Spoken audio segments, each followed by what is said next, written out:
Здравейте! Часът е 7 и съм решила днес да ви покажа с какво се храня през целия ден. Така че останете с мен, ако ви е интересно. Започваме първо с кафе задължително и след 1-2 часа ще направим закуската. Ще се включа след малко. Обикновено си пия кафето чисто или понякога с мляко, но ядково мляко спряла съм изцяло да пия краве мляко, понеже чувствах, че не ми се отразява добре. И така, изпиваме си кафенчето и честно да ви кажа, не съм от хората, които обичат веднага да закусват като станат. Ще си пинем кафето спокойно.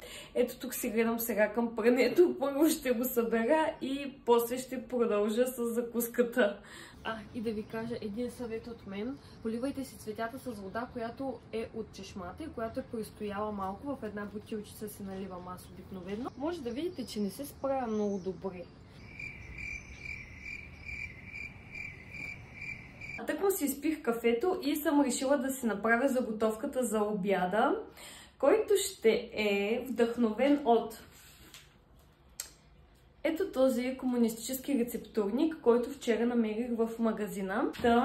Да ви кажа, има много интересни рецепти в него и затова искам да пробвам. Ето така изглежда, погледнете, струва 1 левче и малко идеи да ви дам. Между другото, изобщо не е лошо, не трябва да съдим за книгата по корицата буквално.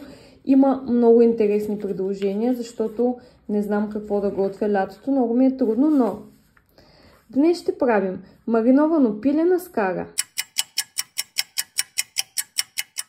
Докато си чакам пирето да се маринира, ще си хапна закуската, която днес ще е бебешко пюре. Да, който знае, знае.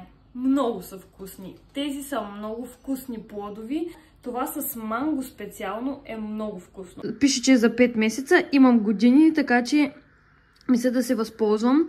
Може да не ви изглежда много добре, обаче е много вкусно и е био. Има много хубав състав.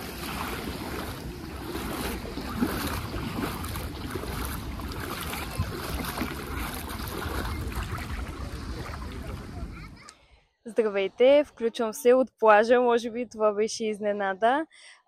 Истината е, че след като си изядох пюрето, осъзнах колко много време всъщност ми остава до работа и реших да го оползотворя това време и да дойда да поплувам малко и да си почета малко от книгата, която в момента чета.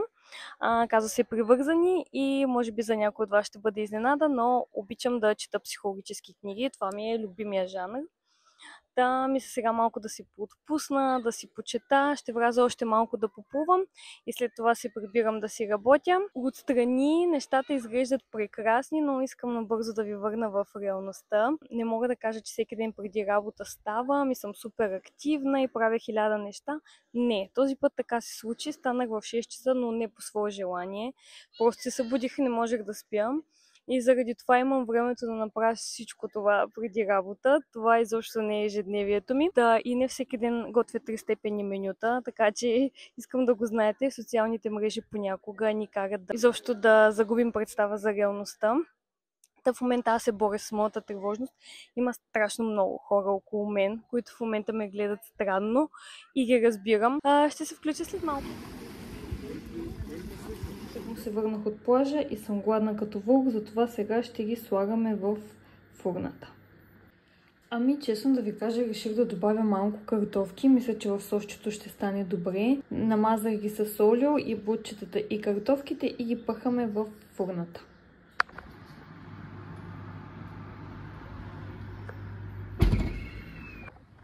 Мога да ви кажа даже, че е много вкусно. Препоръчвам. Чесъна го прави много ароматно. Да ви кажа, даже изобщо не изглежда зле. По-късно сме през деня, аз вече съм супер прегладняла и мисля да си направя пилешка супа и сега ще ви направя възможно най-лесния вариант за пилешка супа. Слагам си картофките в подсолената вода. Малко по-късно ще сложа и ориз. Универсална подправка, много обичам копър, свежия ми свърши. Затова връхчета от копър си купувам такава подправка. Буквално този влог изобщо не е фенси храна, а е храна, Чуди се какво да ям лятото, много ми е топло, не ми се готви, не ми се яде, обаче трябва да се яде. Буквално това са днешните рецепти. Супер елементарни. Обикновено си готвя или риба, или си правя паста, или някакви такива супи. Много често си прави крем супа, правя много вкусна, вече съм се усъвършенствала. Толкова ми е горещо, че дори ви се показвам и без грим, но наистина не ми се гримира, много ми е топло. В момента е... хвърчил рис навсякъде. В момента е 7 вечерта, даже 7 и нещо. И е 33 градуса навън. Какво се случва? Та измила съм си една чашка ориз и го добавям вътре. Сега веднага ще добавя и подправките да си се варят заедно и чакаме с нетърпение супичката, защото съм много гладна.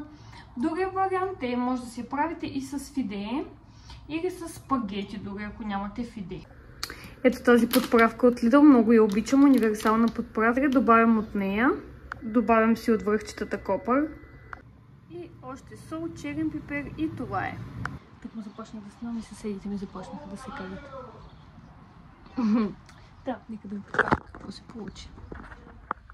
Здравейте, аз отидох за газирана вода и вече като типична бабичка започвам да се заглеждам по щанда с писание и си купих 2 книги. Просто няма да познаете на какви теми. Този всъщност влог ви казах, че харесвам да чета психологически книги. Едната е за еленистическата философия и по-подробно за стоицизма.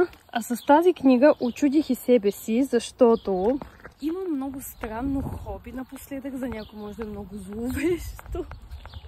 Не знам откъде се бях запалила, бях коментирала с някой и ми бяха разказали всъщност че са ходили на екскурзия в концлагерите в Аушвиц. И аз съм такава, и как изглеждаше там? И започнаха да ми разказват. После пък съвсем случайно в YouTube ми излезе видео, мисля, от Ничия земя, където също разказваха и показваха концлагерите. Аз съм някаква, леле, такава тъмна част от историята, защо не се говори повече за това? Ако си мислите, дори Втората световна война не е била и толкова далеч във времето. И заради това, сега като видях тази книга, това са важни личности от Втората световна война и за този Рейнхард Хейдрих дори Хитлер е казал, че има сърце от желязо. Взех сега с книжката, взех си питието, газирана вода с лимон, вече всеки, който е гледал влоговете ми знае. Чилваме на тераската, оттеглям се в покоите си.